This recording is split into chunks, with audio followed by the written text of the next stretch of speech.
Hi viewers, welcome to our channel enrich your English. ఈరోజు మనం possessive case గురించి తెలుసుకుందాం. అంటే పర్సనల్ ప్రొనౌన్స్లో పొసెషన్ అంటే అతనిది, ఆమెది, లేకపోతే ఇది నాది, మనది ఇలా చెప్పాలంటే ఇంగ్లీష్లో ఎలా చెప్తాము, ఏ వర్డ్స్ యూజ్ చేయాలి, ప్రొనౌన్స్ ఎలా మారుతాయి అనేటటువంటి విషయం గురించి తెలుసుకుందాం. ఇది పిల్లలకి ఎడిటింగ్ ద ప్యాసేజ్లో ఎక్కువగా వస్తూ ఉంటుందండి. ఎక్కువ నేను పిల్లలకి అవసరమైనటువంటి అంశాలే చెప్తున్నాను, మీకు అందరికీ కూడా డైలీ యూజ్లో కూడా ఉపయోగపడతాయి. ఇక్కడ ఫస్ట్ పర్సన్ మనం ఐ తీసుకుంటే కనుక ఐ ఎలా మారుతుందండి? మైగా మారుతుంది. మై నేమ్ ఈజ్ అంటాం, ఐ నేమ్ ఈజ్ అన్నాం కదా, అలా అనమాట.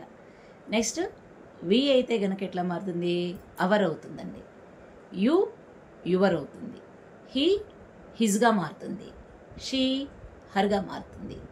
ఇట్ ఇట్స్, దే దేర్గా మారుతుంది. So these are the personal pronouns and their possessive forms.